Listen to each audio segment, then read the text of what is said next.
यहीं पार गंगा रे, वहीं पार जमुना, बिचवा में मालिनी बाजार जी। घोड़वा चढ़ल आवई, दुल्हे कवन रामा, करई लागे मालिनी से बात जी। घोड़वा चढ़ल आवई, दुल्हे कवन रामा, करई लागे मालिनी से बात जी। बेली के फूलवा से मऊरा सजायूं, बाधी ससुररिया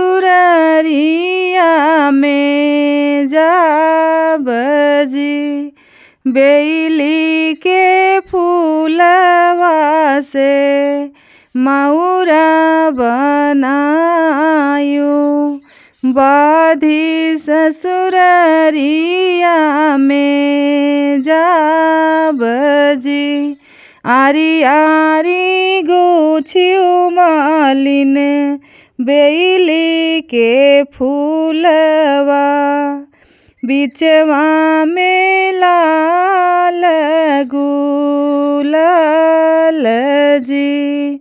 आरी आरी गुछियु मालिन बेली के फूलवा, बिचवा में लाल गुलाल जी।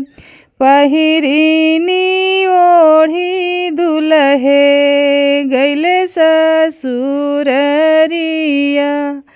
मड़ए में महकन लाग जी। बीच मड़उआ से मनाउनी बोलई, सुन दुल्हे बात हमार जी। बीच मड़उआ से नाउनी बोलई, सुन दुल्हे बात हमार जी। कहवाई पाया दुल्हे बेली के फूलवा, गमकई सारिनी रात जी। कहाँ पाया मोरे दुल्हे बेली के फूलवा, महकई सारिनी रात जी। मोरे पीछवारवा मालिनिया बिटियावा, मोरे पीछवारवा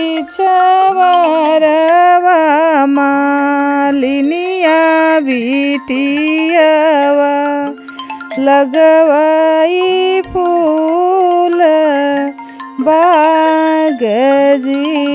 मोरे पीछवारवा मालिनिया बिटियावा, मलिया लगावई फूल बागी जी।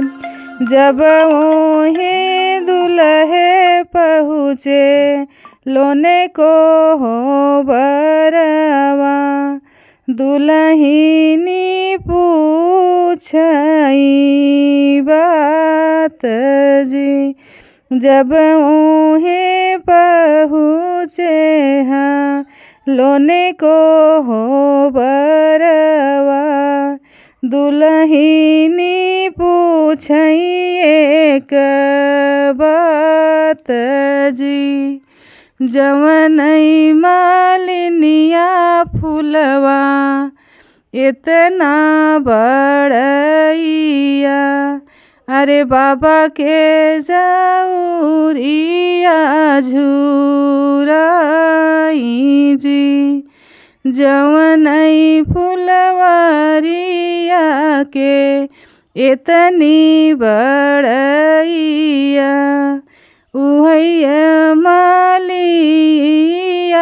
झुराई जी, मलिनी के बगिया स्वामी जड़ से उखड़बई। मलिनी के करबई उद्वास जी, मलिनी के बगिया स्वामी जड़ से उखड़बई। मलिनी के करबई उद्वास जी। इतनी बचन सुने दुल्हे कवन रामा, नयना ललित होई जाई जी। मलिनी के बगिया धना दूधवा से सींचबई। मलिनी बिटियावा देबई बसाई जी, मलिनी बिटियावा धना दूधवा से सींचबई। मलिनी बिटियावा देबई बसाई जी, मलिनी के बगिया धना दूधवा से सींचबई। मलिनी बिटियावा